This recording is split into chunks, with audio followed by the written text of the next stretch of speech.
and listen to him again. That's why I organized this program. About 2 weeks back, I had an opportunity to listen to one of his interesting, engaging, and interactive, entertaining class. I was thrilled and charmed. Therefore, I thought, okay, the benefit should pass on to my friends and colleagues and other teachers. And that's why we invited him. Over to you, Brother Dawood. The mic is yours, and let's start. Once again, thank you and Jazakallah. I should say Dr. Azad, mashallah. I think, alhamdulillah, he's very generous in his praise. I'm just doing a little bit and doing in education. But what I know from Azad Bhai, with a PhD from France, I think we should call him professor. I don't know how many of you have watched Money Heist, but he's the professor for all of us now. That's wonderful. And thank you, everybody. Jazakallah. Assalamu alaikum wa rahmatullahi wa barakatuhu. All of you from joining, and amazed at the plethora, the diaspora that here. I thought, okay, we're looking at 1 or 2 nationalities, and then suddenly I say somebody from Jordan and Tunisia and Sri Lanka and Egypt, and hopefully, Kerala by itself is a country in itself. I have a lot of friends, alhamdulillah. So that's God's own country.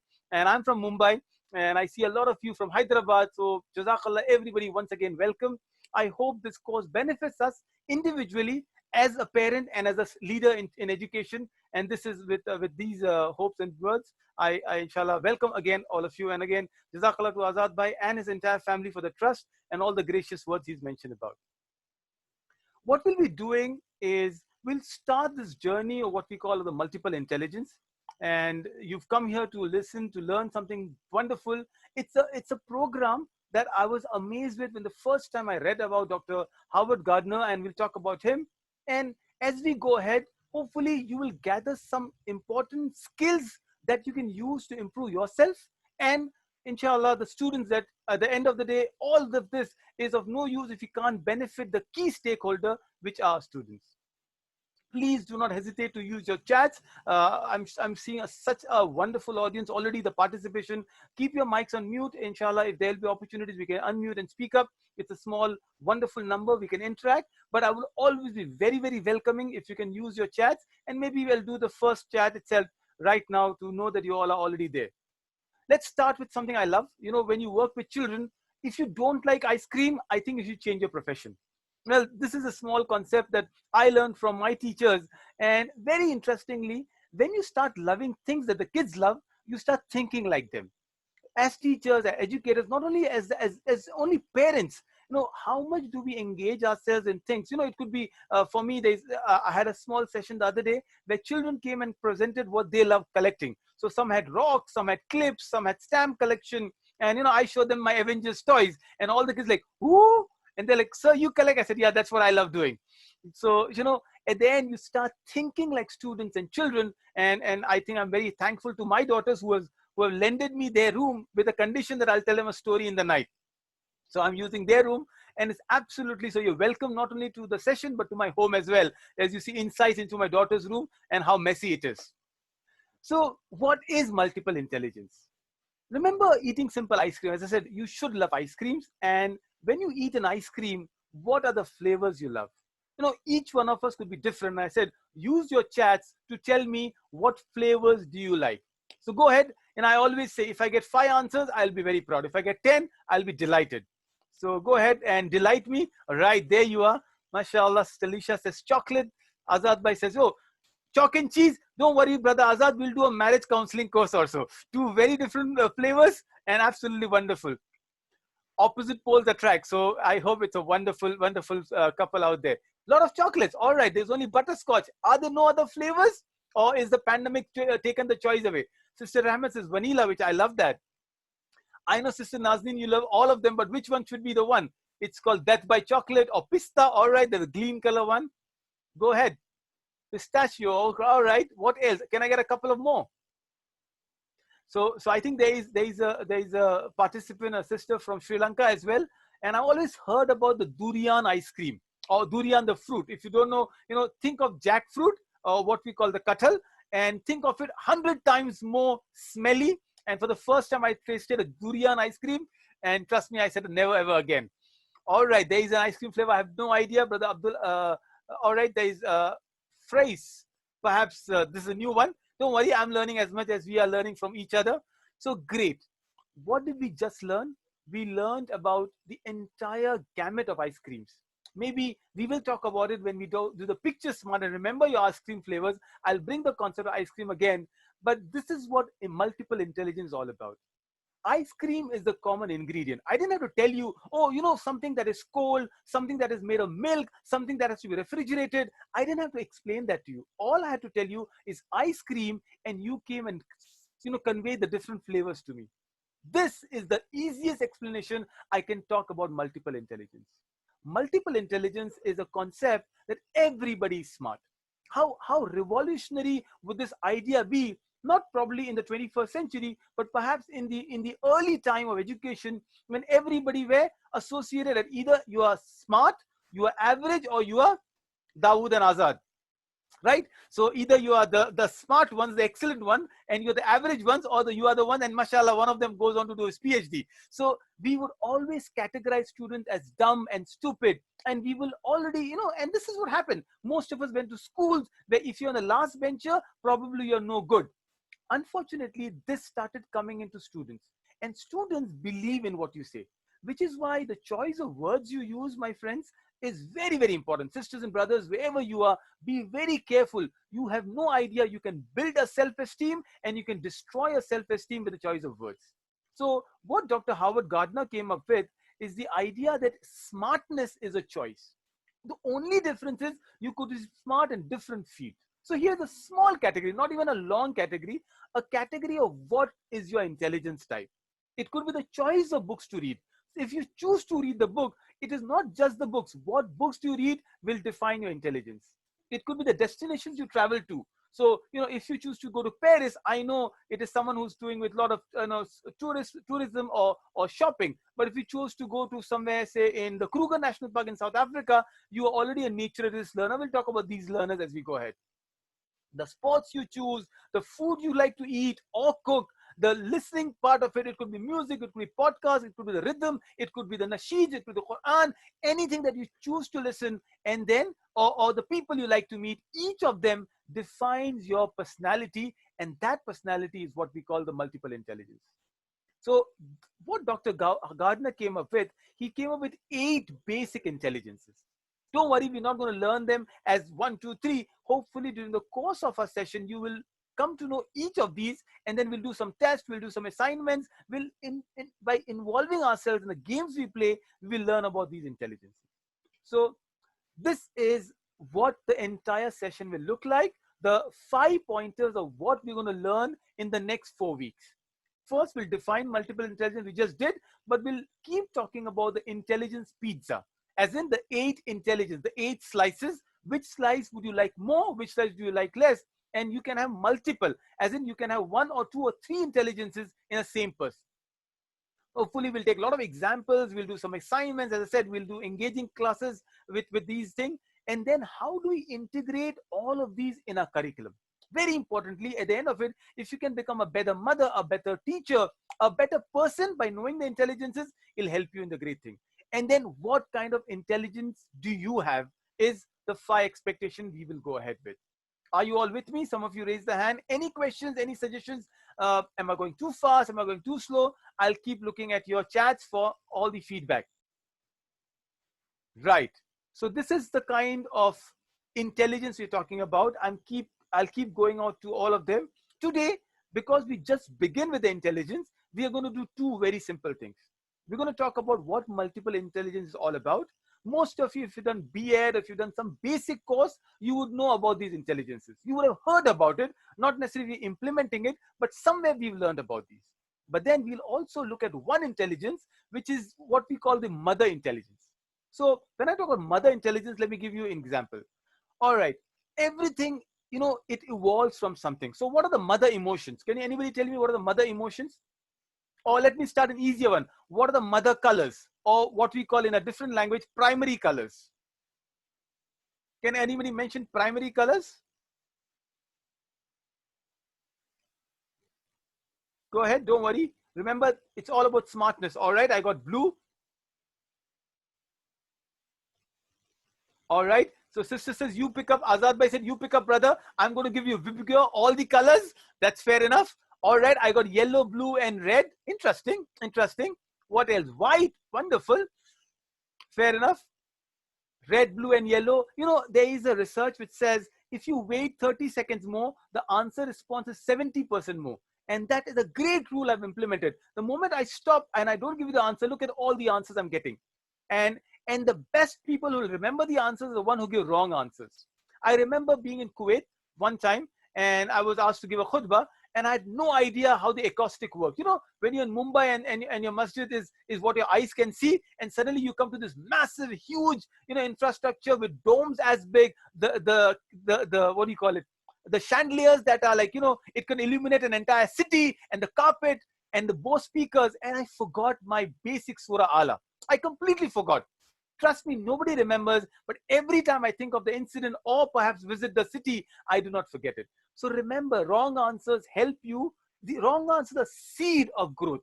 You're giving right answer, you'll not remember it. So fantastic. I'm getting some good answers from all of you. So the mother emotions or the mother colors are RBC, right? Red, blue, and green, RBG, which is a common one in a newspaper language. When you look at it, they, you know, you have these dots coming in, the RBG. So we are talking about mother multiple intelligence. One multiple intelligence that is the mother of all the intelligence, and we're going to talk about that. A lot of things. Just go back to my right. So I'm just getting everyone's. I'm reading all of your answers. Good. Thank you for your participation. Now we will talk about this mother intelligence as we go ahead, but I'll keep asking you about mother emotions also. What are the three primary emotions? Go ahead and just tell me. You know, these are not what multiple intelligence teaching, but we are learning a lot of it. So you learn one thing: the primary colors are the RBG. Somebody said yellow. Fair enough. You can actually make yellow by combining some colors. Oh, interesting. It's happiness, anger, and sadness. Wonderful. Love, crying, happy. Excellent. Okay. All right. Great. Wonderful. Wonderful.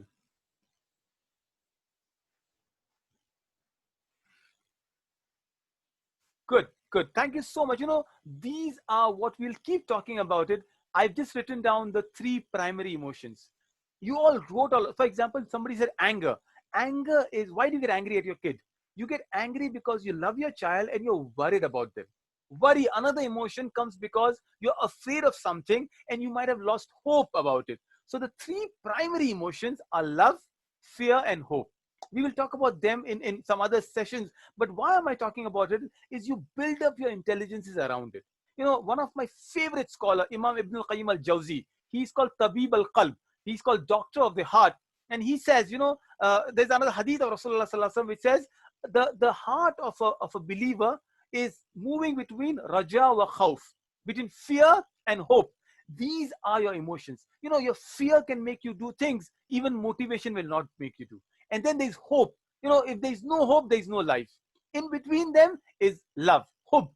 And Imam Ibn al-Qayyim says that these are like, you know, think of a sparrow having, you know, the bird has a pebble and the two claws. Fear, hope, and love are the mother emotions. So anyway, these are some lessons you're learning. If you learn nothing and if you just take these pointers, you'll become better, because every single emotion will come up. Some of you wrote, say, happiness. Again, happiness is because you have a lot of hope and something is coming out of it, isn't it? Compassion. Compassion is when, you know, your heart is filled with mercy and there's love there and there's hope there when compassion comes in. So a lot of these are called mother emotion. One of the intelligence that I want to talk about, the mother intelligence, is word smart, and we'll talk about that later. A little bit of trivia. We kind of shift between, theory and preaching and case studies and learning. So you should know who framed the multiple intelligence theory, and his name is Dr. Howard Gardner. He's from the Harvard School of Education, so it's easy to understand and remember too. Remember, this is 1980s, 40 years back. Not in terms of psychology, not a very old theory, but a revolutionary theory. You will find a lot of critics also, but I think I adore the theory because it is so simple and so comfortable to understand. He wrote this theory first time in a book called Frames of Mind. I don't recommend reading that book. It's a very, very boring book. So I know Dr. Howard Gardner is a very logical learner, but no, he's not a very eloquent learner. There are some scholars whose books are not as interesting as the lectures are. So that's although there's some better books, I can recommend some good books for you to read on MI theory. He started with 8 intelligences, including the nature smart. And then during the course of his interaction with people, I was privileged to be one of them, where we suggested that there could be a ninth intelligence called the spiritualist intelligence, and he acknowledged that and he added that in his later book. So that's a kind of a small, a proud moment for like a scientist when they search for an asteroid. So that's one of the intelligences I worked on with Dr. Gardner on finding out. What he basically says is, you might have a strong intelligence and you might have a weak intelligence. For an example, moment I say, okay, how many of you can you spell? Just spell out loudly and say, yes, spell the word, let me give you a word, balloon. Not a very difficult word to spell, but a very misspelled word in English language. How many of you are spelling the word balloon? Go ahead and write the word balloon. So as good as spelling is writing down. Let me see if I can get 5 answers there. Quickly write the word balloon. All right. Nobody gets this wrong, isn't it? Absolutely. I also know all of you doing great work as parents and teachers, because balloon was not wrong. Okay. Pounce. When I say pounce, that's it. Others who can watch. And now I'll give you another choice. Okay, quickly multiply 73 into 60. Go ahead, write down the answers. 73 into 60, not difficult, right? All right, mashallah, I've got one answer. I hope without the human calculator. A new movie came called Shakuntala Devi. I think it's very popular on the Amazon. All right, I've got 2 answers. I've got 3. Are you just copying, pasting one answer? If one is wrong, all answers are wrong then. Oh, wonderful, wonderful. Right. No, sisters, I trust you, everyone. Doing good. Okay, when I said the word balloon, some of you were flying and giving the answer. When I said this question, I got answers, and I'm very proud. There's a very steady growth of answer, but there's still some here who just said, okay, hold on, I'm going to take a break now. The moment brother says number, oh, it's good time to have a coffee. What is the new coffee that's going on? The Dalgona coffee, the popular one that's going on the Twitter circle right now, right? So the point is, the moment you like an intelligence, you are immediately into it. If I were to ask about word, if I were to ask about language, about pronunciation, we'll do a lot of games today. You are into it, you love it. The moment I talk about numbers, mechanics, engineering, something which is too theory, and you are taking a backseat. It shows what you love, intelligence, and what you don't love. How does it apply to our kids? Well, a lot of kids have, say, mechanical ideas. They love to play, which is why one beautiful answer, boys don't read as much as girls do, is one of the fault is with us, because we have not written enough books from the boys' perspective. All the books are either about princesses, about fairies, about these lovely things happening. Where are the books on cars? Where are the books on robots? Young fairy tales. And when there are no fairy tales around them, they did not start liking the words, and they went on the other side, the logical part of it. So this is what multiple intelligence will do. It'll help us use one intelligence and pick up and work on the other one. So that's a little bit of theory of what MI theory is all about. The intelligence pizza, what I call these workshop, 8 intelligences or 9 intelligences, and we work on them. And this is what we'll be doing. What's the first intelligence we're talking about? The first intelligence is words. So there are 2 names for it. One is called the linguistic intelligence, and don't worry about it. I'll share the notes. All the presentations I do are yours. Just request Brother Azad, and it's for you to take it, improve on it, teach it. That's the beauty of what we do, isn't it? It's no fun if it stays on my laptop alone. So the intelligences at the end of the day have 2 names, like the scientific name and an easier name. So let me give you a simple example. What's the scientific name for lion? I asked you a question on language. I asked you a question on maths. Now I'm asking you a question on nature. What's the scientific name for lion?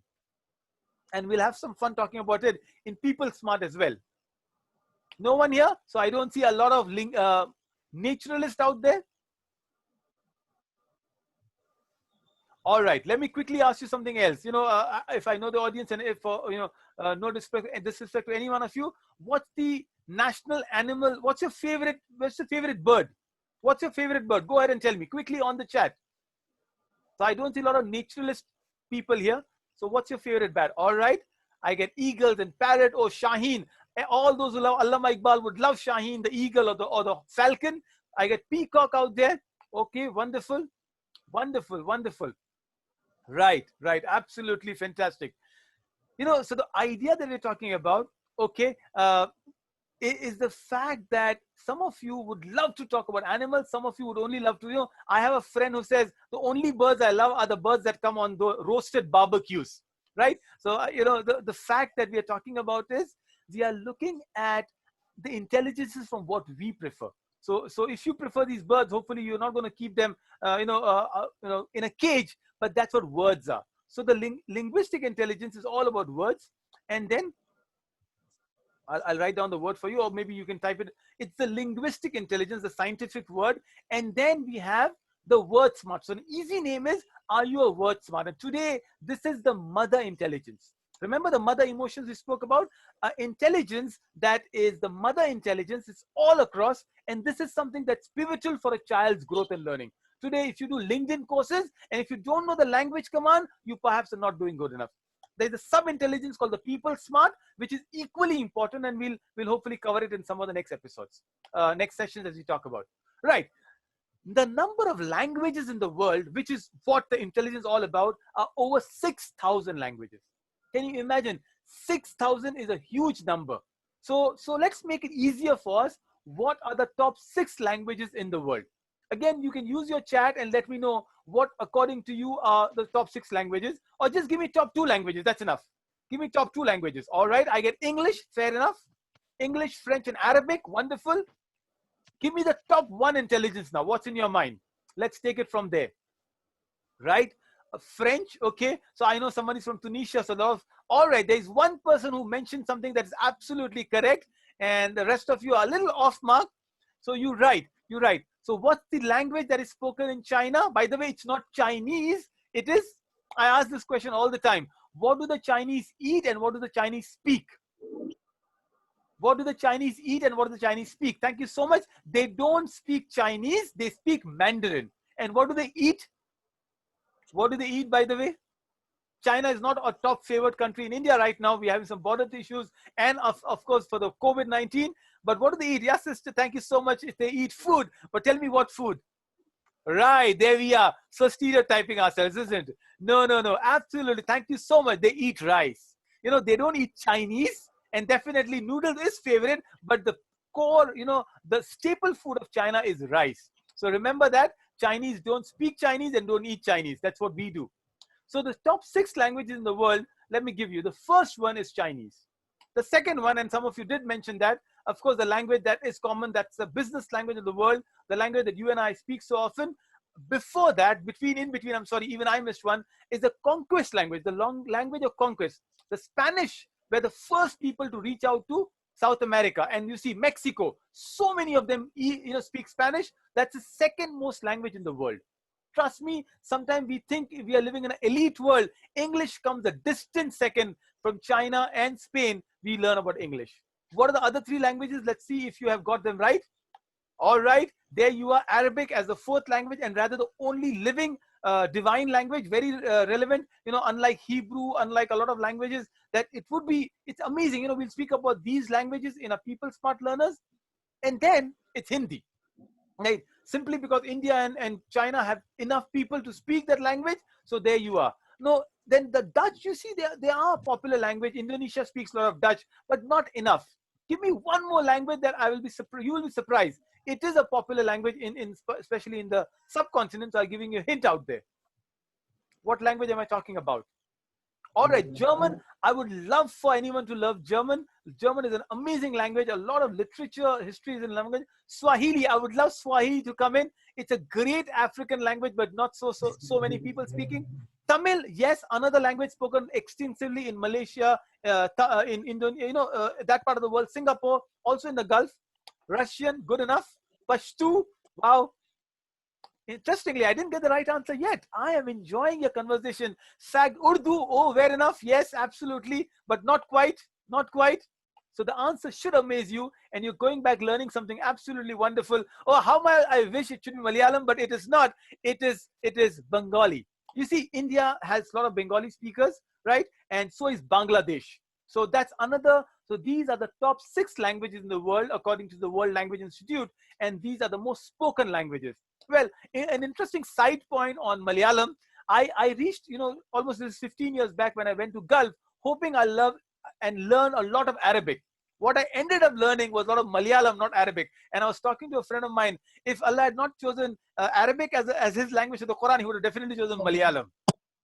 Azad bhai, do you concur with me?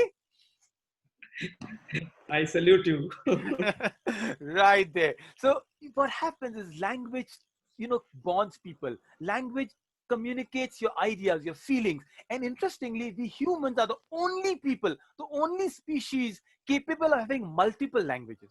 It's not about, even animals communicate, but the fact that I could speak to you in English and so suddenly I shift over to Bengali, or I did my engineering from Tamil Nadu, so I speak a little bit of Tamil out there, or some of you can speak very good Arabic, you can speak Hola in French, or Bonjour, whatever languages, that's a capability you've got. That's a speciality we've got. I do lean on and share some ideas on faith, but it's a democratic forum. I give you an example. The very fact, and some of you do not just the power of the words. So there's the beautiful ayah of Surah Rahman, which says, Ar-Rahman allama al-Quran, khalaq al-insan allama al-bayan. I'll translate for those who do not know this part. One of the only chapter of the noble Quran which begins with the name of Allah. And he mentions one of the gifts we got, and that as a human, Bani Adam, irrespective of faith, gender, nationality, he says that the ability to speak is a blessing. And isn't it so true? It's a blessing for us. How do you use your language? How do you use your words is so valuable. Being a word smart is a blessing. When you can speak well, a word of appreciation. On a side note, I do some sessions we will do some sessions hopefully on marriages and spouse counseling and therapy. Generally, there are 3 A's that communicate your spouse language. Remember the 3 A's. I call the 3 A battery. Acknowledge, appreciate, and admit. How difficult it is sometimes for us to acknowledge. There is someone in your house, we forget even to acknowledge. We have our laptops, our worlds are like that, our mobiles, and we're so away. And then admit, oh yes, sometimes to admit that you're wrong. I made a mistake. Oh, I don't know so much. Oh, I was not sensitive enough. Is so important. And appreciate. What happens sometimes when the food is not cooked or the husband, spouse is late, you always remind him, but you never appreciated when he was on time or the food was well. So remember the 3 A's, again, all about words. Remember the 3 A's, acknowledge, appreciate, and admit. And admitting is a very difficult part of it, right? Everything starts with the words. So these are the languages you're talking about. Yes, some of you mentioned Russian, so it's there at number 8, but these are what we're talking about. Now, what's our lesson right now? If your kids are young, if you're small, and especially in the pandemic, one of the best gifts you can give them is the gift of language. I remember a scholar who used to say, if you know 2 languages, you're not 1 person, you're 2 person. If you know 3, you're not 1 person, you're 3 person. What's a word for someone who knows 5 or more languages? Please go ahead. I don't want to go to language because that's a people smart learner, but it'll be interesting to know from you. Someone who knows 5 or more language, what are they called? And trust me, a lot of Indians are that word because we have so many languages around us. Anyone there with 5 or more languages? Not that you know. I'm sure most of you would know a lot of languages that way. What's the word called? All right. Are you asking me or are you telling me? Yes, that's the right word. It's polyglot, right? Polyglot is someone who knows. Glot is for language. Poly is many. That's what you do. One of the gifts you can give to your students, your children, is make them learn a new language. Honestly, German or Urdu or whatever language, or Bengali or Spanish. The idea is when you teach them, French for that matter, if you want them to become a great writer, great etymology starts with French. So there you are. That's the lesson you have. So let me just skip this part of it and go to my first strategy for today, what I call the linguistic strategy. Now, when I say someone's a word smart, these are the expectations from them. If you like it, and I said it's a mother emotion, you need to be word smart to be a teacher. You need to be word smart to communicate your ideas. And this is a very important part. So we'll talk about some of them, and we'll talk a lot about in some of them in great detail, some or referring to it. One of them is, say, you're a creative writer. I know, mashallah, I've seen you have authors among yourselves. Stalisha, she has published a lot of books, and I've seen some of them. Wonderful. Creative writing. It could be speaking, as I'm doing right now. It could be just impromptu. It's not just speaking prepared speech, but say extempos. So when you do these 1 minute extempo, remember you do that in pre-primary as well. When you do a show and tell, you are making a child a word smart learner. It could be writing something, journal writing, diary entries. Tell me the name of the girl who has the most famous diary during the Holocaust time. Go ahead. All right, all those who are taking a break, hopefully we'll have the sessions being recorded because we have different Salah times and you are from all over the world. If Azad Bhai is okay with it, I'll continue and you can come back immediately, join and come back. Should that be okay? Yes, continue. No, we continue. All right, thank you so much. So tell me, the quick question I was asking you, tell me the name of the girl who has this amazing diaries, a, a figure of sacrifice during the Holocaust, the World War II. Whose diary am I talking about? Frank. Absolutely right. Anne Frank. Anne Frank, the diary of this young girl called Anne Frank, and she just started writing a diary. She was a word smart. You know, to be able to express your emotions in words is a linguistic person. Another thing is poetry. All right, so there's so many poems you learn. You know, just tell me a couple of poems anybody loves. There's so many poems that we've read as kids, and we've stopped this beautiful idea of going to poetry circles, using the poems, not the nursery rhymes only. We started in the nursery rhymes, right? We remember the Twinkle Twinkle and the Baba Black Sheep so much that these are something which we call residual knowledge. You can pick up any of the poems right now, even if you were to be woken up from a sleep. What about the lovely poems of Rabindranath Tagore, where the mind is without fear? And in that, it's an amazing poem. I always love it. Or the poem, all right, yeah, we've got Mary Had a Little Lamb. Yes, absolutely. Daffodils, wonderful. That's such a lovely poem. So poetic, so deep, so profound. The words, you're creating an emotion with words. And then you have the storytelling, the creation, the debates, and we will learn about some of them. Building up on vocabulary is what linguistic learners do. Why is Sachin Tendulkar or Cristiano Ronaldo so good in the sport where they are? Because for a normal player, they can just play one shot or they can score one way. But when you have an array of shots or a choice, you can use both your feet in football. That's what a linguistic learner is about. So when you learn synonyms, and you don't teach synonyms like in school, you don't teach them, oh, tell me synonyms. No, English as a language has dearth of synonyms, by the way. But then you start reading books, you create expressions around it. So let me learn a simple example of synonyms. I will do that in many multiple ways. So the word sun, give me some synonyms for sun. Go ahead. Simple words for sun. Sorry, the sun in the sky. So S-U-N, right. Thank you so much, Sister Asma. All right, I got solar. That's wonderful. What else? Give me at least 10 now. I'm challenging the team out there. It's S-U-N, sun. Sun, the morning sun. What are the synonyms you can use for sun? So simple, shams, right? That would be the right word. Rays, beams, okay? They are spin-off words, but absolutely right. You can do that. Why not? What else? Light, okay, very generic, but accepted. All right, so we're moving to a different language, but I'll accept Shiraj. A source of energy, which is a definition again. Shining, which is very generic again. What's happening? The simple word sun, warmth again is an adjective with sun, not sun's a synonym. So if I were to do reverse, and if I ask you to say warmth, would you come and say sun? When I say heat, would you say sun? And this is what shows that you start putting an effort on it. It's okay, absolutely right. As I said, there are no wrong answers, they're only improvements. And perhaps the answer you gave will help you become better. Why didn't you say a bright star, a yellow ball of fire? The idea is synonym did not be restricted to one word, but when you have your synonyms, your language becomes richer. When you start using them, your stories become more engaging. Instead of saying sun, sun, sun all the time, yes, you can say twilight or sunrise or daylight, and you start using this. This is a verbal learner.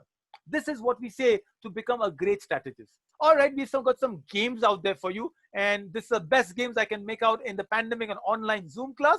So let's go and find out your answers for number one. Author is to a story as a poet is to what? Simple question, direct answer, there you are. What would the poet be to? Author is to story, poet is to poem. All of you says poem, absolutely on the dot, brilliant. You're doing good. Bee is to hive as boy is to? So the bee is to hive, the boy is to? Okay. Most of you are mentioning house. All right, I can see house. Absolutely. Now, with the WHF, work from home, or the only one who said office, we don't have office. So home is office. So either way, you see, the answers are so multiple that if you were to say that the bee is to hive, hive is a residence for the bee, so most likely it will be office. But if somebody says office, you start thinking, why would you say the office? It could be the office boy, perhaps, right? But home is more correct answer, and that's the linguistic learners we're developing. What we are trying to do is we're creating an idea that you can use words in multiple ways. All right, let's do two more on the word one, and then we go ahead and do something else.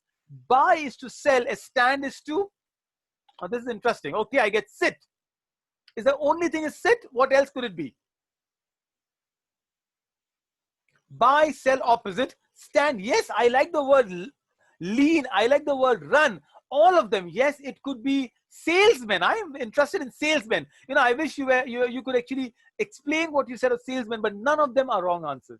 You know, as you expand, you can connect. This is called connecting. And it is, you know, you need to connect, but the foot is not there. But I understand. You stand or you lean. It's again opposite. A salesman is, you know, of course, a salesman literally, but you can explain that salesman to them. But that's the whole idea. The idea is you're creating multiple avenues. A good word smart is someone, the same way you use synonym, you're using multiple areas of explaining what you're talking about. All right. Mitten is to hand, and the last one, sock is to, and this should be simple. Okay, I get the word foot here. What else could it be? Could we have something else? All right. The only answer, foot. Shoe, I'm going to accept shoe as well.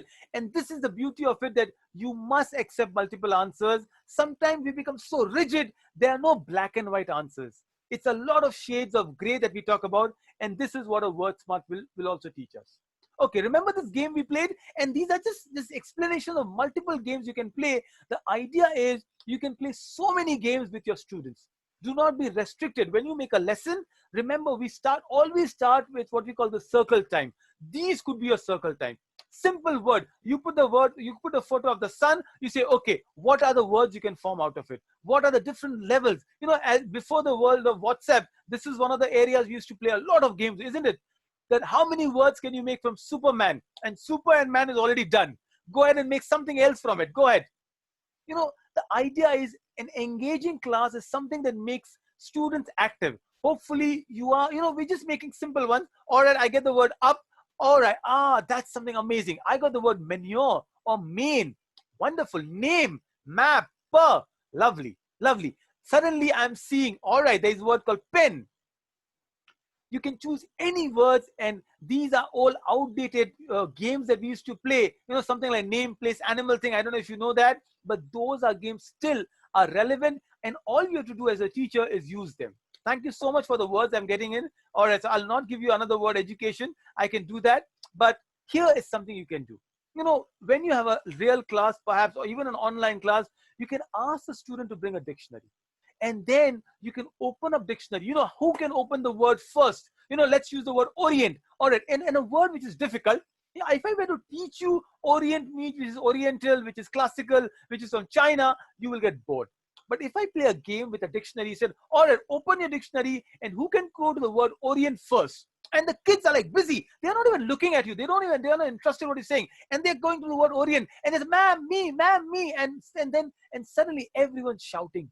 Isn't this an engaging class? I know you can mute everybody, but some of the time you allow some cacophony, you allow some noise. You know, the idea is it's, you know, the sine wave as an engineer we learn, that's what a good class is. A good class, and thank you so much for your participation, is a class which has noise and which has the ups and the downs. This is what we do. But just speaking is not enough. So I bring something else. A dictionary can change life. You know, I just gave you one game from the dictionary. You can play multiple games from the dictionary. You can start a word, say edu. An example, edu, which is the first word that can come from edu. It's not education, you know, because C comes much later. There might be something with A. So the students are excited.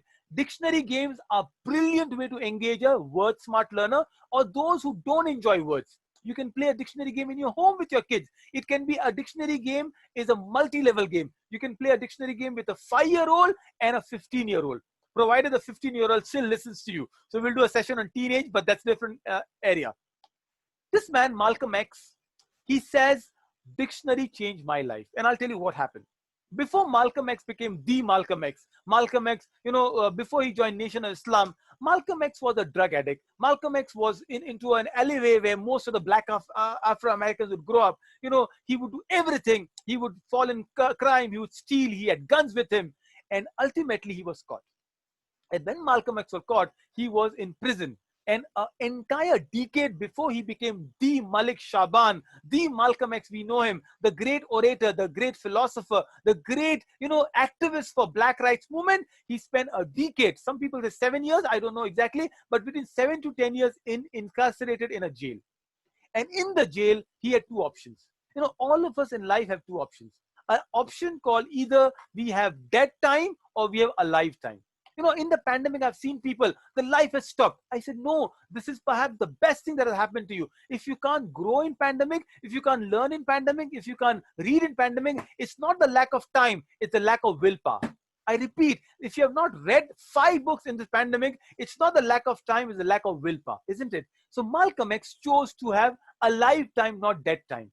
And what happened? He chose to go to the library. And in the library, the first book he picked up was a book that he called Dictionary. He said, what is this book? And he picked a book and he said, they're all words around. Remember, Malcolm X was not a well-read man before he went to the prison. And then he saw words. And he realized, amazing. Oh, words, I have no idea what they mean. Word like glow, word like, just word like awesome. Words. And he said, wow, what are these words? And it seems Malcolm X did a hifz of the dictionary. He memorized the dictionary. He learned words of philosophy. He learned words which will make him think. And that is what he did.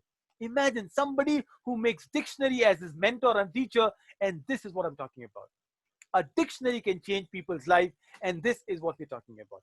Are we good with me? Are you all with me? Are we going fair enough? We just completed the first half of a presentation. And maybe you want to take a little break, a minute break as you go back up. And we come back and do some more games with you. Give me a yes or no. It's always better. Mind reflection. We'll take a 1-minute break and we'll come back. And so I'll just, great. Yes, we all can stand up and sit. Absolutely. There you are. So we all can do that. All of you can stand up and sit. And I'll do it myself. Thank you. There's a professor saying you don't say no to the professor.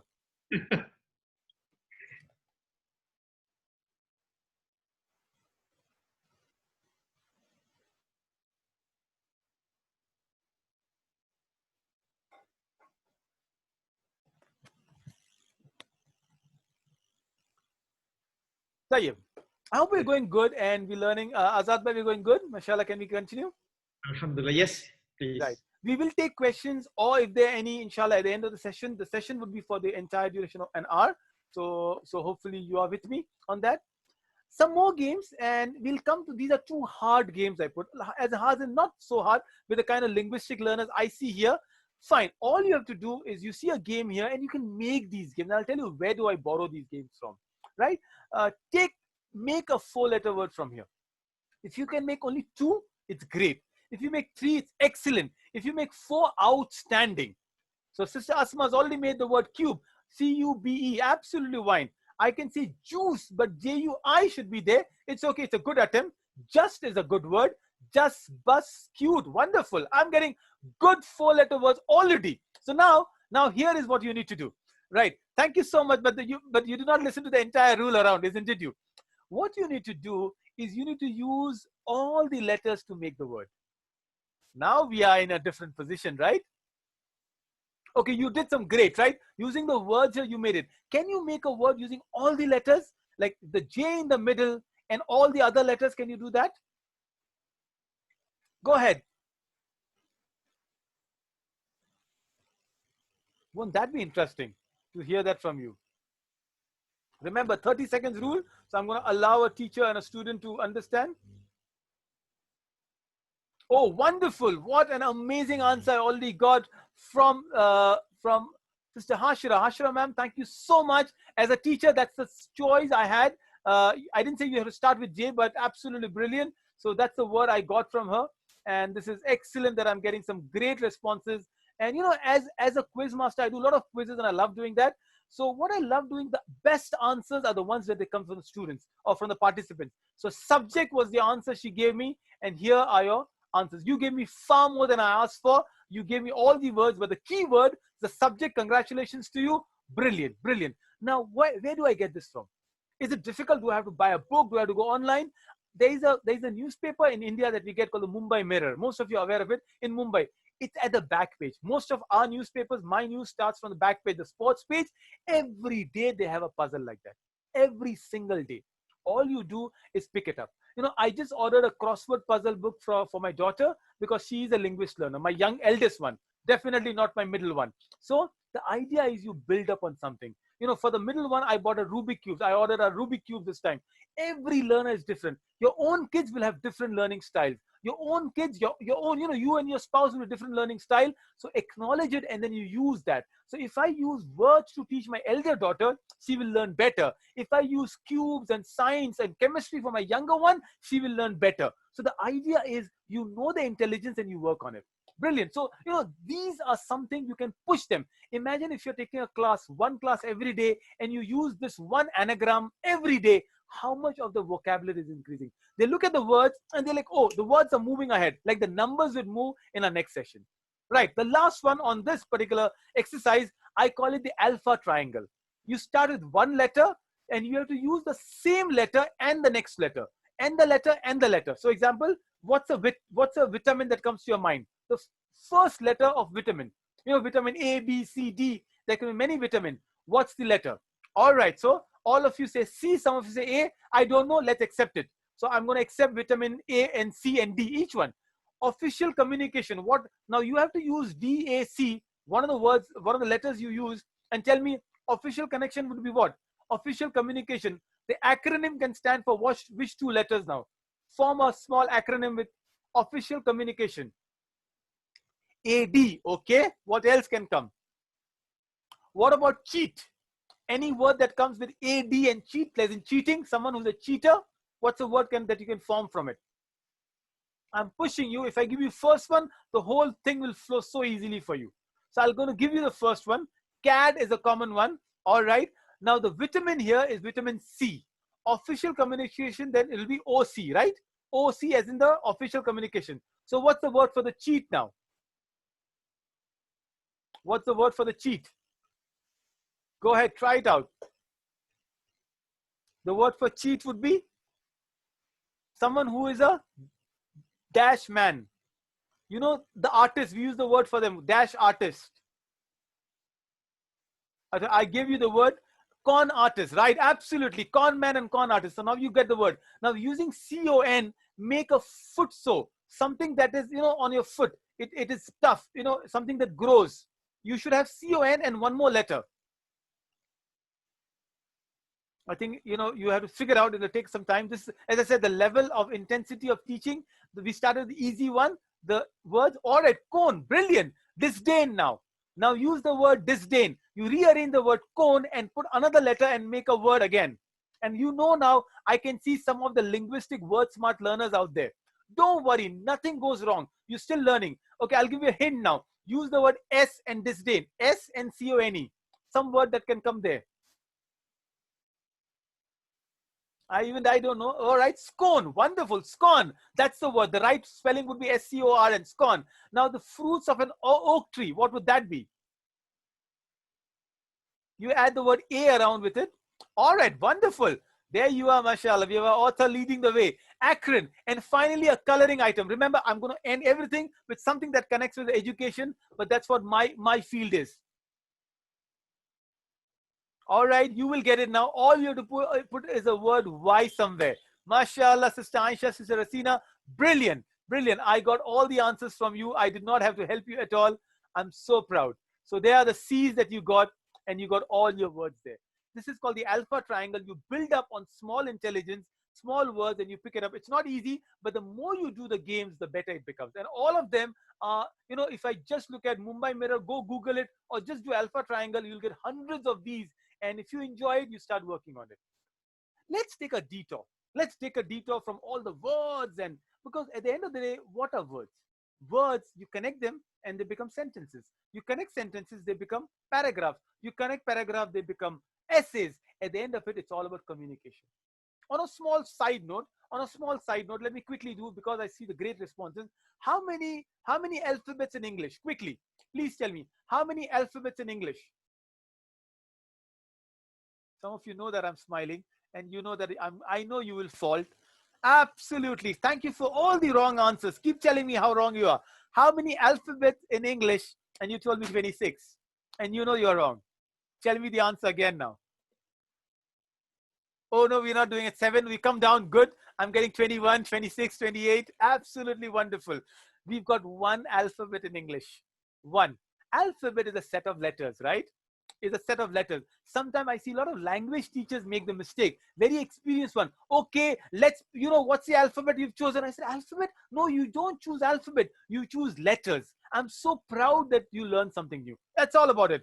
I've made a mistake and I learned from someone else and I'm conveying that to you. Remember, so how many alphabet in Arabic now? Go ahead. How many alphabet in Arabic? Thank you so much. We've still not learned the lesson. It's not, no, huruf. Huruf is letters. Letters in Arabic? Well, we can do a discussion much later, right? 29, right? If you include the huruf al-muqatta'at, you're 29, and that's amazing thing that some of the surahs start alif lam mim, ha mim. They start the 29 surahs exactly in a different angle. It's an amazing correlationship. But every language only has one alphabet. How many alphabet in Hindi? And I want to know the answer. Wonderful. Thank you. I've got good learners now. How many in Chinese? I have no idea how many letters, but I know how many alphabet in Chinese. Fair enough. Fair enough. So remember, do not, as language teachers, will not make the mistake. Looking at the competence level of this team, I wanted to convey the message. Letters are 26 in English, not alphabet. It's just one set of letters, alphabet. Let's move on to a different world called the storytelling. You see, these words are great, but only words are not enough. I remember Boyzone's song as college, and words are all I have to take your heart away. And hopefully that's the thing we need. To take the hearts of a student, of a learners, you create stories with words. Because one of the best things about stories is stories are sticky. Stories are what people remember. People will forget statistics. And I'll give an example.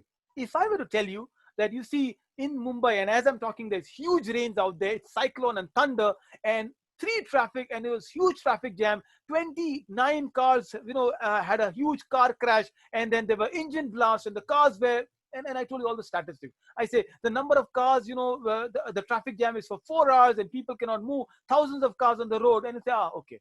But if I were to tell you, you see, there was a young couple going to the hospital. The mother was pregnant. She was about to deliver the baby. And because of the potholes, the car went into a pothole. It was a tough time. There was a miscarriage. And you see, we need to do something about the potholes now. Tell me, which story, which incident. I told you so much about the car and the traffic and the potholes, and I told you just one story. Which one would touch your heart? Which one would connect to you? Where would you respond to? And you know what I'm talking about. Yes, thank you so much. Is the second one. Thank you, Mr. Joseph. Thank you, Aisha. Yes, this is what you need to do. Remember, when you prepare a lesson plan, when you convey something, don't use statistics. Don't use numbers. For example, IBM and Apple are two strong competitors. IBM says, we make the best computers in the world. We have patent technology. We have got 4,000 microchips inside. We've got 300 patents. Our scientists are from so-and-so people. And Apple says, we make computers and they are for you. They are for you. You can touch, you can stick. It's an extension of you. Who's selling more computers in the world? Or which ones are more popular? The Apple or the IBM ones? And you know the story, you know the answers. When you create stories, people remember. And stories are filled with emotion. And that is what the second part of what we're talking about is the power of stories. When you tell stories, they remember. So let me take you to a trip down your nostalgic childhood. And I'll tell you some stories myself, and you're to guess these stories before I tell you the importance or the power of stories. Fair enough? Okay. I'm seeing some amazing response in the chat. So here is an amalgam, a collage of stories. We grew up with these stories, isn't it? We grew up with Aesop fables, fables that we use. By the way, there is a scholar who said Aesop is a black African slave. So was Luqman Hakim, a black African slave. وَلَقَدْ آتَيْنَا لُقْمَانَ حِكْمَةً أَنِ اشْكُرْ لِلَّهِ. The same Luqman that is mentioned in 29th surah of the Quran. So it's interesting, when you tell stories, you remember the people around. So here's a little game for you. Tell me the names of these stories, very popular stories, right? So here you are. Use your chat and tell me. There is this biscuit which is chased away with a lot of people. Ultimately, all right, I'm getting some answers out there. Absolutely wonderful. You didn't need the clue, and that's where you are talking about. It's the gingerbread man. Fantastic. Okay, so the rules is, no, I'll not make any rules. Inshallah, I'll let all of you participate. Hold on. I think all of you have read stories. It's a great answer. Now, I wish I could just ask you, but if you can still use the chat and tell me, what else do you know about the gingerbread man? Imagine talking about this. Maybe you use this in a baking class. I use a word smart learner and I'll make him a kinesthetic learner. A kinesthetic learner is someone who is, all right, yeah, thank you so much, Reshma ma'am. He keeps running around, right? The idea, you just use my, you just read my mind. Running around, the child who's running around is called a kinesthetic learner. Someone what we call body smart learner in MI theory.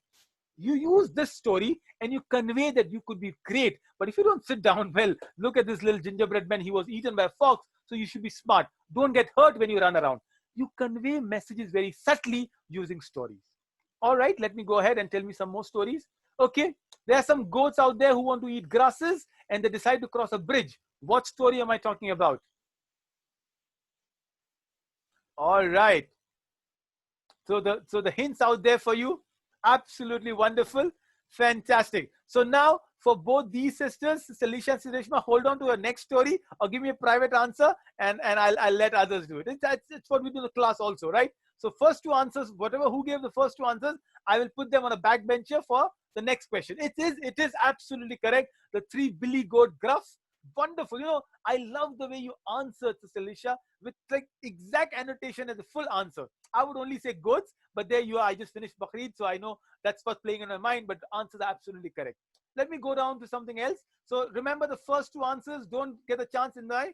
A little girl visits a grandma, looks a little different. The grandma has this big furry, all right, you're getting me, or absolutely. So thank you so much, Sister Lisha, for being so generous with your answer in a private, but you can in the next one. Sister Asma, next time you are going to give a private answer, not. Thank you so much, Zina ma'am. That's the answer I'm getting. Aisha ma'am, fantastic. The Red Riding Hood. Now, I was doing a workshop for one of the top principals in Mumbai called Dr. Jaya Parekh from Ram Ratna International. Very excellent teacher, and she taught something new. How about giving different endings to the story? That's what creativity comes in. It is the Little Red Riding Hood. Now, instead of saying, okay, the wolf was, how about choosing to end the story in a different way? Go ahead and tell me what happens. Oh, Laila and the wolf? Absolutely. I'm so happy. It could be a different culture and a different story. I would come back to this in a different session when we do change a story. Sister Nauha, I did an entire session with kids called Cinderella in Egypt, Cinderella in Japan, Cinderella in India. And this is not the same Cinderella that, in the Western, Cinderella in Saudi Arabia, who is wearing a niqab and she's going out. The idea, Cinderella in Egypt is then ultimately mummified.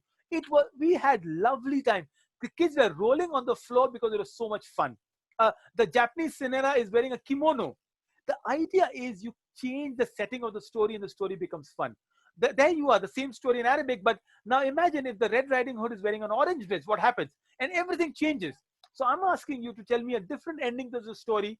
It could be a great way you connect with your people. Should I take one or two people? Go ahead, the ones who answered, who I told you, request you. Now go ahead and give a common answer. Give me a different ending to Little Red Riding Hood. Something different. All right, there she is. She doesn't like her granny so much. Reshma ma'am, you want to eat okay, but that's a fair ending, right? The granny was so bad. She was like the witch from the Hansel and Gretel. So she had to be eaten up. We're connecting two stories now. I like that ending. What else? Oh, yes, I like this ending. A wolf became good. What if it was not a wolf, but a puppy who was actually endangered? And I do a lot of SDG, life on land. And maybe the Red Riding Hood actually saves the wood. Or you can give her name. I could see Laila as a name for the Red Riding Hood. You can give her name. So many areas. You can pick up a story and you can connect with it. All right, let me do some stories as we go ahead. Okay, this is a very common story. Huff and Puff, the wolf and the pig. What story am I talking about? Since you just mentioned about the wolf. I think all of you can jump and give the answers. No, it's okay, sister. You can give me common answers. Thank you, Sister Lisha. Thank you, Zina, ma'am. Sister Zina, 3 little pigs. Right? Okay, there you are. Absolutely. Give you another one. Little girl goes to the cottage, finds a bed of some food, sleeps in a little bed. The homeowners come home. What am I talking about? Absolutely wonderful. Yes, it is the Goldilocks. The Goldilocks and the 3 bears, isn't it? What we're doing is we're creating stories. Let me go. By the way, a small scientific answer. These are just small snippets. The Earth is called a Goldilocks planet. Can anybody tell me why? So remember, we're connecting, right? So I use now, and I'm teaching science through English. Earth is called a Goldilocks planet. Why? You will be amazed. If you don't know, you'll love the answer. And I'll tell you, the book I'm reading, which taught me this, called Bill Bryson, called A Short History of Everything. It's an amazing book for your 12 years old to 15 years old if they love science. Absolutely right. No, sister, use the common message, mashallah. I think you are doing great answers. Okay, I'll take one more, and then because of a hairstyle and what has it to do with the earth? Yes, she has golden hairs, and that's what Goldilocks is all about. Lock in Greek or in the Greek language means hair, right? Right. The earth, as Sister Alicia rightly said, it's the perfect climate for having life on earth, because the Goldilocks she loved the perfect porridge to eat, and that is why the earth is called a Goldilocks planet. So a small idea, if your child loves science, I'm recommending a book called Bill Bryson's A Nearly Short History of Everything. There you go. My daughter is coming. Can I ask Jueria to show her Bill Bryson's book? So I'll show you the book. Right. One last story before we go. A story everybody knows, and it has never happened with all the brothers all the men who ever dream of finding a slipper, glass slipper. See where did Azad Bhai land up with? He was searching for slippers. He slipped himself. And my wife is showing me, right there. I'm sorry, I pull people's leg. This is a book, by the way. That's my daughter's book. Bill Bryson. It must be a mirror image for most of you. It's called The Nearly Short History of Everything. This is a great book on science. So it's a little theory, but fantastic book for increasing the knowledge. With English, you can increase the scientific knowledge, but you have to read with them. Yes, this is a story of Cinderella. The only lesson you can learn from Cinderella is a new pair of shoes can change your life, right? So invest in great shoes. As a trainer, I can recommend that. As a traveler, I can recommend buy your Skechers. I will do that. Buy your Skechers, do that. But definitely a new pair of shoes can change your life. It's definitely did for Cinderella. Thank you so much for acknowledging that with a lol out there. So the book is, I'll write the name, Bill Bryson. And it's called A Short. Can somebody type it? You're better typers than me. I take my time. So it says a really short history of nearly everything. I'll show you the book again. Now there are two versions. There is a grown-up and adult version. Don't buy the adult version. Buy the child's version. You see all the colors and the graphic. Buy this version. I hated the adult version on a side note. Okay, we close our story section, but the idea was there's so much we can connect. There's so much we can share. I will take one last concept here. I hope you're doing good. Please, interrupt me, stop me if you're going too far ahead. We've done almost an entire idea. I want to connect with something that is so relevant to me. If you go to the Bible, it's Prophet Joseph. If you go to the Quran, it's Yusuf alayhi salam. You see, and I'm sorry if anyone from a faith which is not relevant to it, learn that this is not about a faith, it's about lessons we're learning. In the Quran, the word used for this is called Ahsanul Qasas, the best of the story. And when I did a series on Prophet Yusuf, a 2-day workshop called Leadership Workshop, and I learned that this was truly the Ahsanul Qasas. Why Ahsanul, the best of the story? Because look at a great story has a lot of diversions, a lot of angles, and look at the story here. They had animals, and any story with animal is bound to hold your attention. It has cows and wolves. By the way, what was the color of the wolf in the story of Yusuf? Quickly, please tell me. What is the color? Was it black or gray? We will go back and learn about this in a picture smart. But what was the wolf's color? Very quickly. Black or gray? Go ahead. Shoot your answers.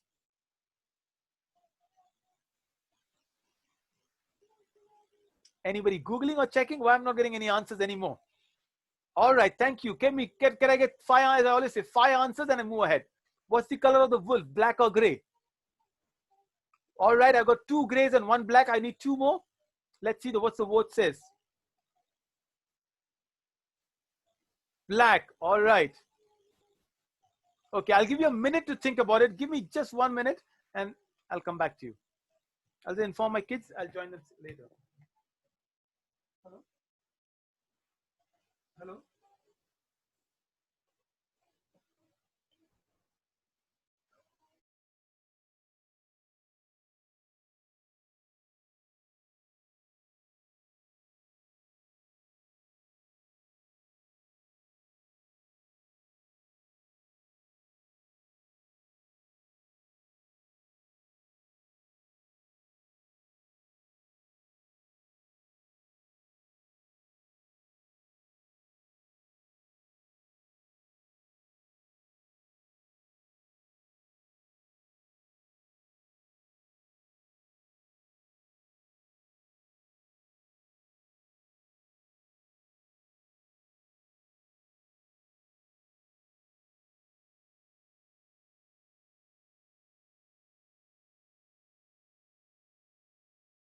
Sorry, I just had to just inform there. So thank you so much. Yeah, I'm getting a private answer, but what I call a googly. There was no wolf in the story. There was never a wolf, right? It was a made up story, and I just made you sure that you read the story again. So thank you so much for allowing me to pull your legs and letting you know. But that's what we thought. Thank you so much. Yeah, I think Sister Nazneen Nikhat mentioned that there was no black or gray wolf. Did you say white? No, she actually got it right. But the idea is a great story as these angles. You know, the angels, there's politics, there's dream. By the way, I love the world of dream, the psychology from Freud to Ibn Sina to the modern psychology of dreams. A great story is all of these. So I bring you the last part where I say, what are your stories? What are you conveying? Remember the TED Talks, one of the best ways to learn about people smart learner is all about presenting your story to the world. A word smart is someone who conveys the world of stories. Stories are us. You know, when you talk about your story as a teacher, when you go and tell them why you chose, Azad Bhai spoke about in the beginning, are you a teacher by choice or chance? By the way, I am a definite great cashier to education. I'm an engineer and a patent lawyer, have nothing to do with good education, and I push myself in. So perhaps when you convey the messages, people resonate back. I could go and tell you, oh, this is my degree and this is what I've done, and you will not resonate, you will not echo back. Great books are means of conveying that story. Books are what conveys a world. So I give you a choice now. Are you reading enough books? So go ahead, use your chat and tell me any one book. You know, I don't mind if you tell me a book you've read multiple times way back, but what are you reading or your favorite book? It could be anything. Go ahead and use your chat and let's look at some of the answers. What books are you reading or your favorite books of all time? Again, we go and tell us 10 answers quickly.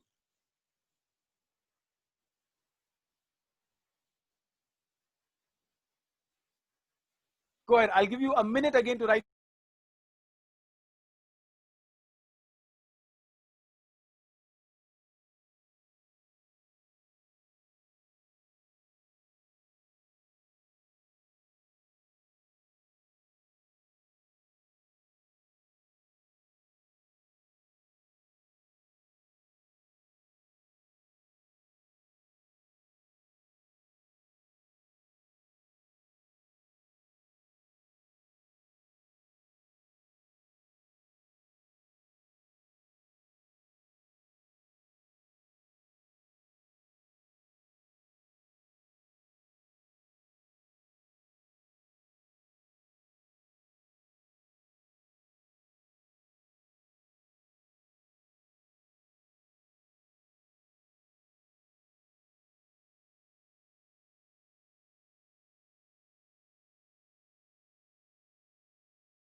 Apologies again. I just had to do. All right, I'm getting some good bodies. The God of Small Thing, Arundhati Rai.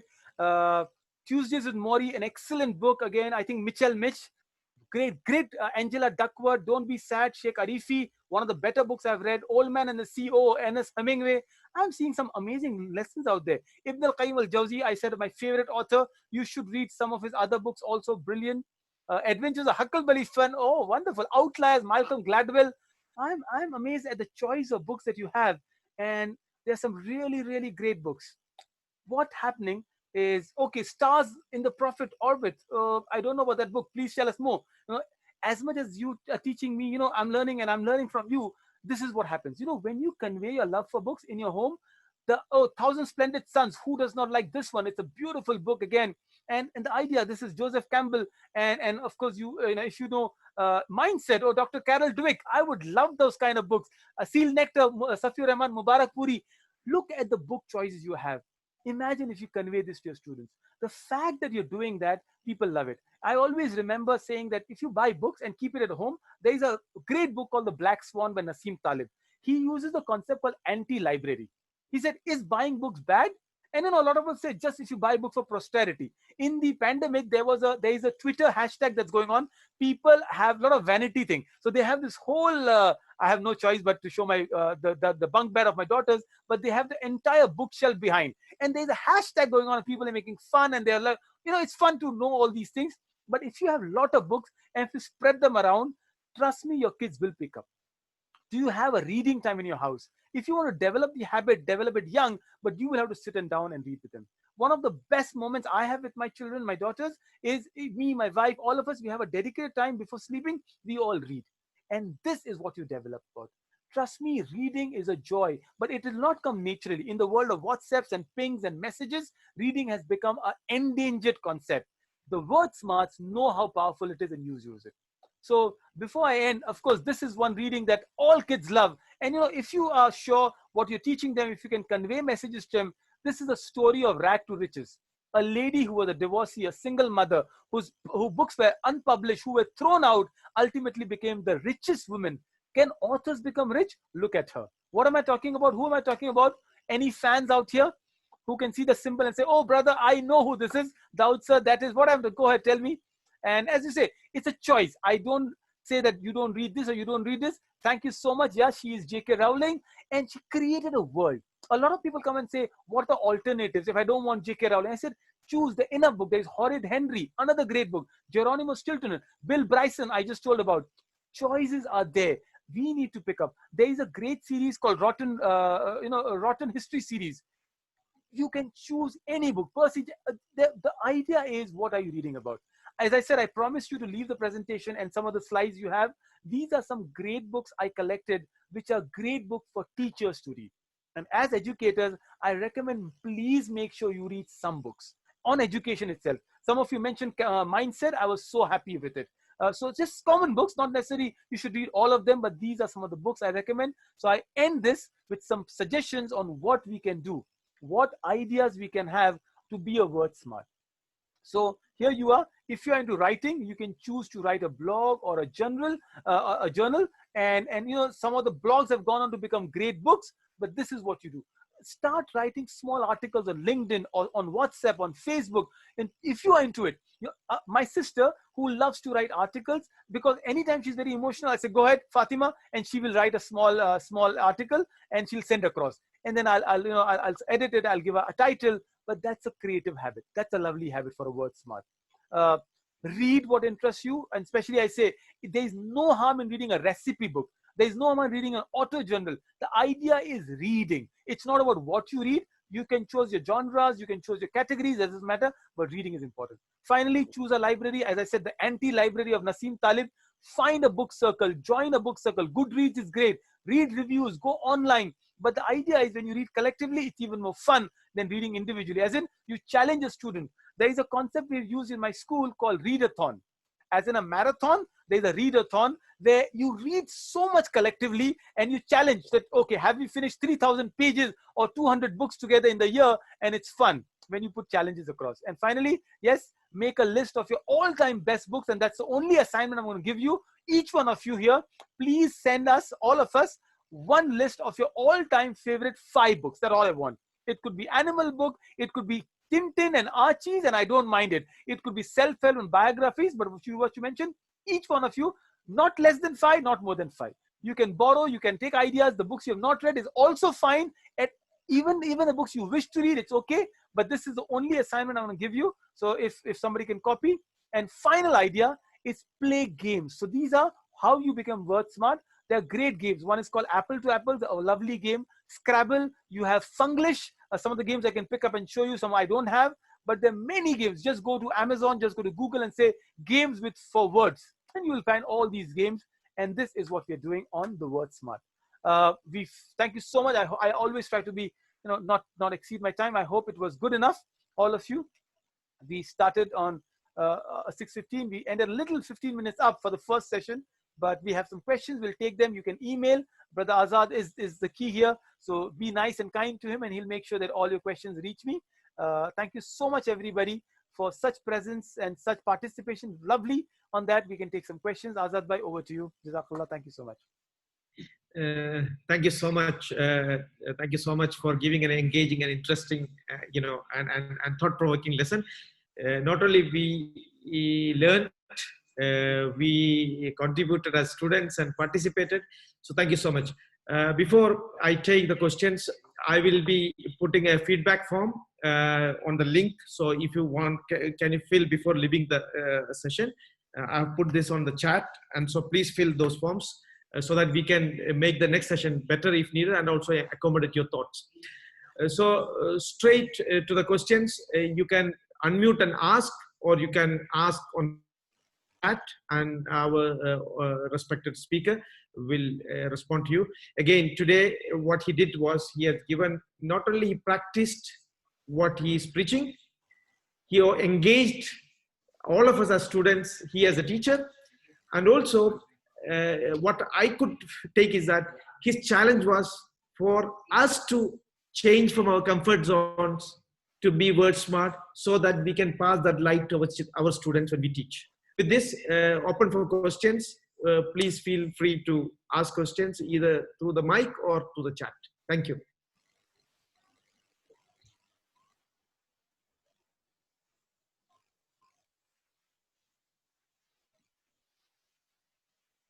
Right. So we'll take some questions. You can use your chats as well. I hope I'm not very good at question answers, but yeah, Azad bhai, you want to say something? No, I was telling also comments, because we have some seniors educators here, like Professor Yeshudas, and also, the Vadirama team, the director of the projects, and also their academic coordinator. So not only the questions, we are also open for any comments, from which all of us can learn each other. So thank you so much. And I think Professor Yeshudas was very active in the replies. I was happy to see the answers from sir. So I'm proud, and thank you so much. So as you are writing or chatting your questions, please go ahead.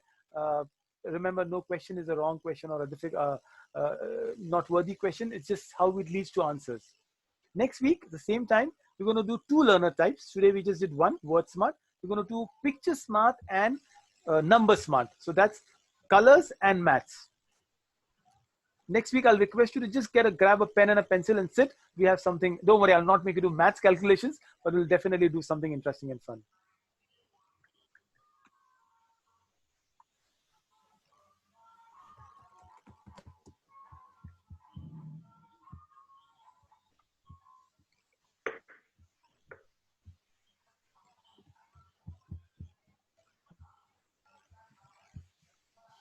So Azad bhai, I think we are done with the session. Hopefully, dearth of question is a good sign. I assume so. And you have any questions you want to suggest? We can take one from you. And maybe I have a lot of questions for you, though. See, it's just a warming up time, especially on the Zoom. Maybe I have few comments to make as our questions are there. One of the comment which, I'm reiterating the message you passed to us. One is to take the heart away of the students by telling stories. That was very profound.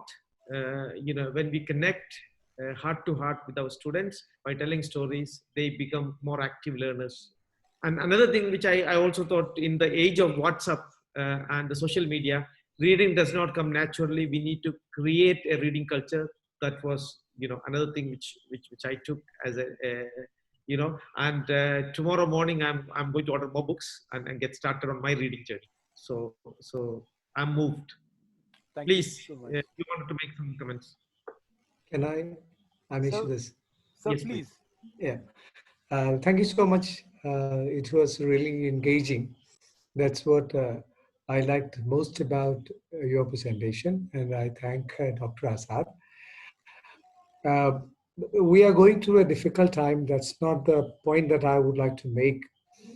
The children are distracted. So the intrusion or the intervention of visual media in their life is taking them away from the world of books, world of letters. So even from a very young age, now we are on an online platform, and this is what the entire lot of students do.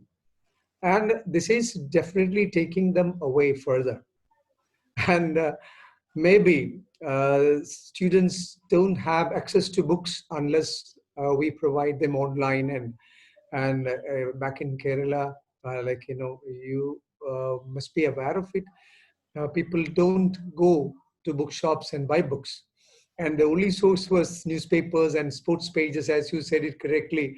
They start with the back page of every newspaper where they have the sports news. And nowadays, people are scared of getting newspapers home because of this COVID-19. And how can we engage these children and bring them back to the world of letters or books? Okay. First of all, thank you so Did much, I- sir. Yes, yeah. sir. Please go ahead. Yeah, I mean, did I make my question clear? I mean, that's what No, no, maybe I spoke absolutely. more. So You fine, did, thank you. sir. And first of all, thank you so much. You summarized the session so beautifully. I think you took so well, the pointers you referred to. I would not be able to recall my own session so well as you did. So absolutely wonderful. Thank you so much. With regards to today's technology, sir, and the question you asked me, let me give three perspectives or three pointers, and hopefully it's good for us as parents also. And how do we engage the students in this pandemic, social media filled world? Number one is children don't, as they say, the children don't hear with the ears, they hear with the eyes. So it's what monkey do, monkey see, they see us.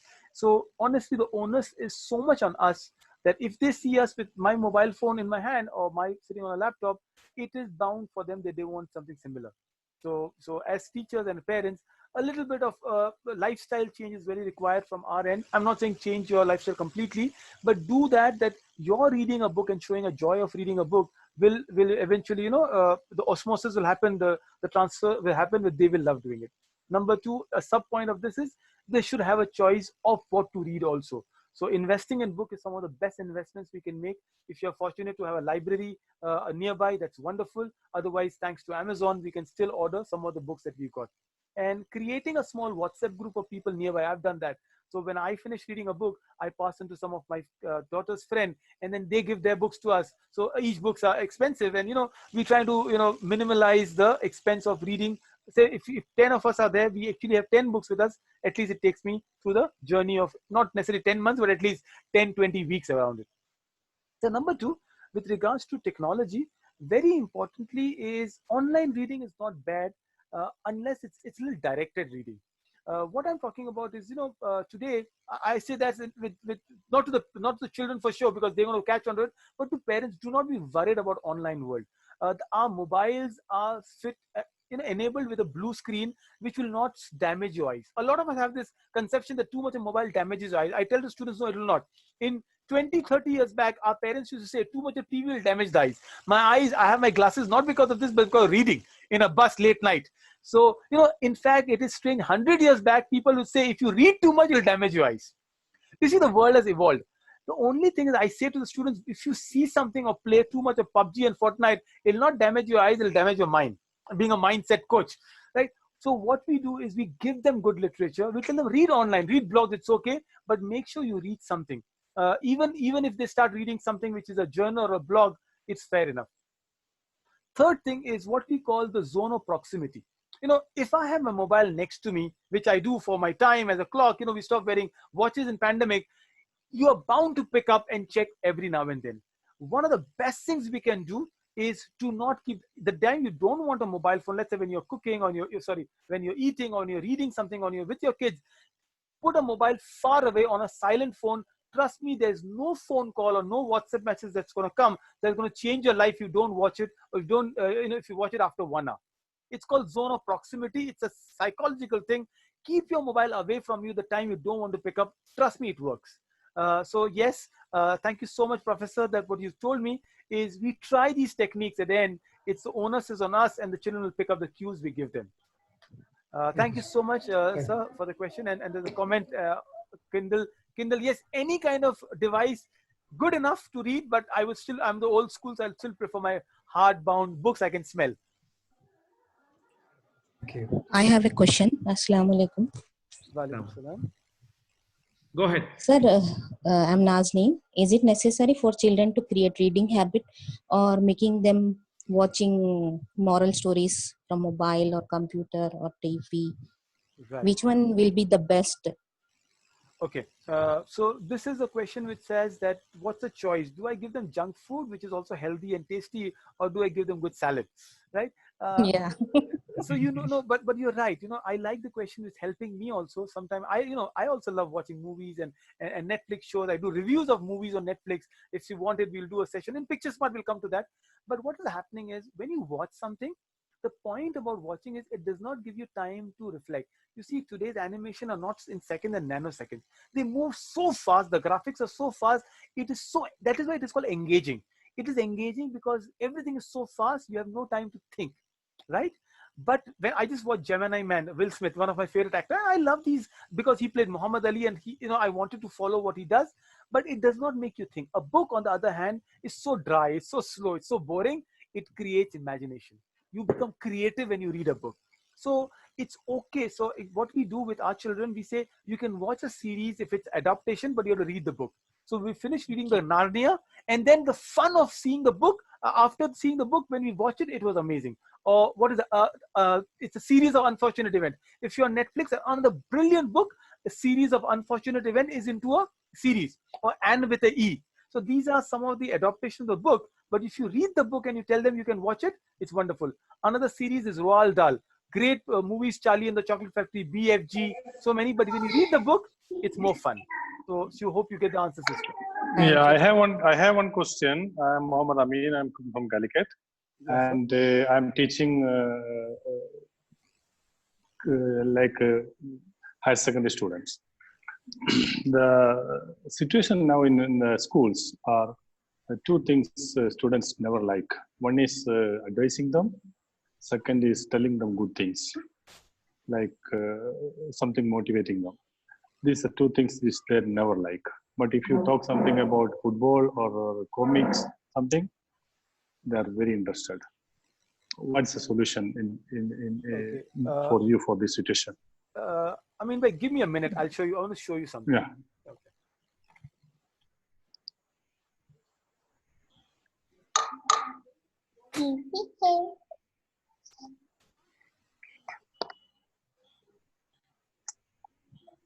Those who have not filled the feedback form, I request you to fill the feedback form, because that's where trainer can be given some feedback and he can improve himself, and that's the least we can give as teachers and educators.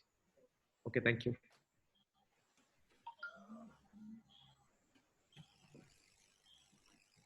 I'm sorry, a little bit of variety is important. I thought you hear me, you get bored. Brother Amin, lovely question. You said this is what engage. Of course, Mohamed Salah, what we call Mo Salah and Messi, you can't compete with them. So what you do is you do something different. I know, this is for my students. My elder daughter loves football, so are her friends, Mohammed and others around. This is a book on entire stories on football. I read them so I can be a better storyteller. So when I do a session, there's a quiz on Mo Salah, but then you are making sure that you're using this and you're conveying this. It is another favorite character of mine, biographies. There's a boy I know, Zayan, in Tamil Nadu, a good friend of mine, my college friend, and he loves cricket. And the same advice happened. I said, just buy biography, A.B. de Villiers or Sachin Tendulkar. The point is what you're reading. If they like reading about it, and now I don't know how many biographies of Messi and Ronaldo's, definitely they will not want a Mahatma Gandhi or Nelson Mandela's biography. They are, by the way, very good. My experiment with truth or long walk to freedom, but you choose the language. There is another one called flags. It's very, every page has a flag in it, but there's so much to read. By the way, this is Lebanon, this is Syria. Now, if a child loves it, they will read. You are very correct at the part that nobody loves advice. Adinu Nasiya, the fact that everybody loves to give Nasiya. We love to advise. We love to convey this, but how you convey is very important. Giving and receiving feedback is an art. As parents, as teachers, we need to perhaps learn that. And if you do that, change the channel, change the medium, they will read, inshallah. Actually, I understood. It's correct. Thank you so much. Thank you so much. Yeah, thank you very much. There's one question on the chat, Brother Dawood. Okay. How do we help students that are behind in reading, such as second language students? Professor Sugata Mitra, one of the other leading educationists, says something very interesting. He says that there is a concept called grandmother's teaching. What is grandmother's teaching? She says there'll be time when grandmother will have no idea. She doesn't even know the language you're learning, but she'll sit back and encourage. There's great wisdom in the word of Professor Sugata. What I'm talking about is encouraging it. Second language where students are not good. Let's say in any kind of thing, words, you just encourage them. You use words in it. I know a friend of mine who wanted to do Arabic, and they got this post-it note. So you buy 3 bundles of post-it notes and 3 different colors, and they start sticking the post-it note everywhere they could. Of course, for them it was Arabic, so they put it on the fan mirwa, and they put on tube misbah, and they put on kursi. Kursi is easier one. They put on pencil mirwa, mirsam, whatever, but the idea, you get the point, is they started using it as a fun tool. You don't do it as a study tool all the time. You can do that for second language reading, and they will pick up the words and they'll form sentences. Sorry to add one, it's called the immersion technique. You don't learn a language by only learning certain things. You immerse yourself and you start picking up, even if it's very bad. I learned Tamil by saying Sor Ingeva. If anybody who knows it, you would laugh at what I'm saying. Sor Ingeva is not a right, but my friends corrected me, and today I speak proper. At least I can communicate in one language more. So thank you for the question. Hopefully it helps solve it. Hello, Azad sir. Yes, yes. Rashid sir, please. Yes. Assalamu alaikum. Walaikum salam wa rahmatullah. Thank you so much for gracing the occasion. We look at people like. See, I'm not shooting a question, but simply seeking your clarification on my doubts. It's about stories. I do believe that stories are very useful in language translation. And while using this technique, most of the teachers tell the stories. But I believe that instead of telling the stories, narrating stories is better to teach language. But most of the teachers are not bold enough to narrate stories in the classroom. Could you please suggest some ways to teach or to train our teachers in narrating stories? Wow, sir. Sir, amazing comment, and I think you already answered it so beautifully. And that's the choice of words. Narrating a story is wonderful. Sometimes one of the only thing I say, teachers should not have any inhibition. Inhibition as in, do I change my voice? Do I increase the pitch? Do I lower the pitch? It's all, and today in the pandemic, the only thing that is a screen, you and whatever presentation you can use. Change the pitch. I will perhaps share a story. It is sometimes embarrassing to become a child, but if I'm feeling cold, I say, "Ooh, I'm feeling cold. I'm a crayon." There's a story on crayon that we did. The child loves your emotion. So when you show your emotion, when you're angry, your face should be, you don't do that, but that's what actors do. Actors are nothing but storytellers with great narration. They change their pitch, they change the emotion. The more emotions you add to it, don't make it pseudo. Be yourself. If you're funny, be funny all the time. Don't change yourself. But absolutely, sir, I take your point. You add emotions to it, and your story becomes alive. You add these props. Another very great thing is I just bought a football. It has nothing with what Amin Bhai asked. It has nothing to do with. But the moment the prop came in, there's a mental relief. Puppet shows you do with the younger ones, with the elder ones, you make PowerPoint presentation. Also, one last thing is, ask them, elicit answers, push them to answer. They will be hesitant, but the day they answer, you are on a great level. Yes, and also one of the part of the question which Rashid Saab asked was, how do we train teachers as story narrators? So Yeah. I personally feel, just adding to Brother Dawood, it is pushing them to do it many times. It's about practice. So quite often teachers don't practice before they go to the classroom. So as school leaders, you're putting them into a room and forcefully asking them to narrate and act stories, perform on stories will make. If you, Brother Dawood had a slide which mentioned a bedtime story with Jambi Juwaria. He has done a series of stories. If you listen to it, it's an audio story. That's where I met Dawood first time, through his stories. So very entertaining stories. I will share you the link later, Rashid Saab. Thank you. Okay, Right. thank you. Again, I think Azad Bhai, a lot of people are very humble and very kind. They don't tell that they have some work. I think we've done almost over an hour.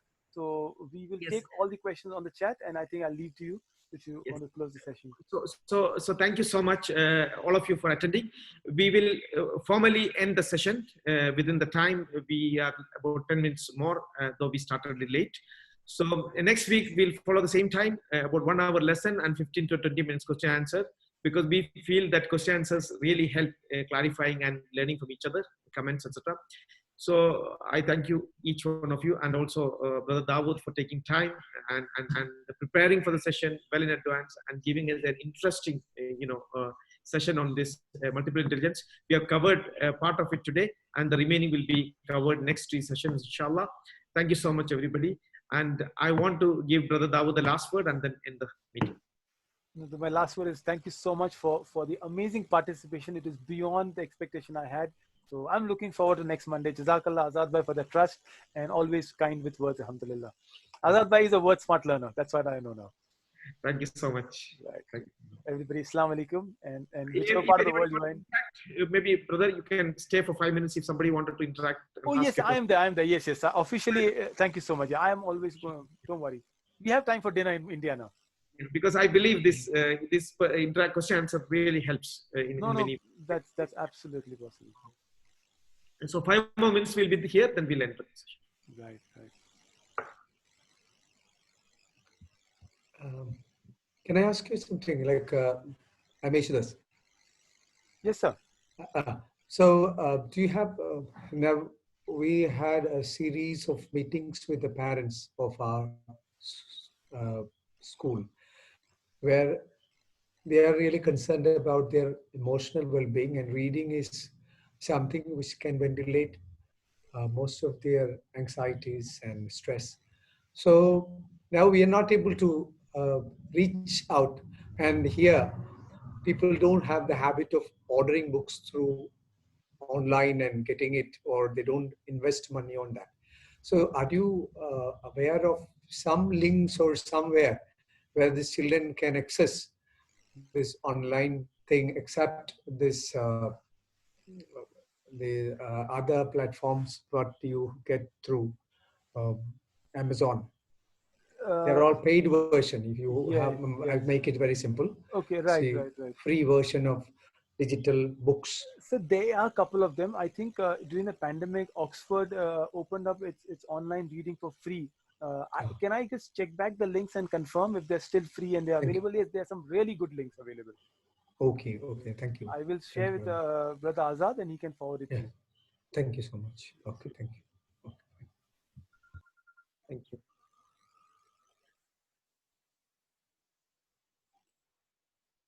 That's all then. Thank you so much. We can end with Jazakallah khair. So Azad bhai, they will be able to send the assignments to you on WhatsApp and emails wherever comfortable. I will be very happy if you can do that. It's just name of 5 books that they have to tell us before the next session. I will send them a note and then we will take it. Right. It starts with you and me, inshallah. So we'll do that as well. Yes, sure. Right. Thank you, Dawood bhai. Thank you very much. So much. Thank you so much, everyone. We have more questions. Don't asking now because I want to make sure I will attend next class. I am there, inshallah. Anytime you want, please tell me. Inshallah. Thank you very much. Khuda Hafiz. Khuda Hafiz. Assalamu alaikum. I will tell about Amin later, inshallah. Brother Dawood. Look forward, inshallah. Okay. Because they're sisters, and we'll sometimes they have some work, so I just mentioned that we exited. But I'm there. Azad, you want me to stay longer? Or are we done? No, we can stop. We said 5 minutes more, and we will be available next week.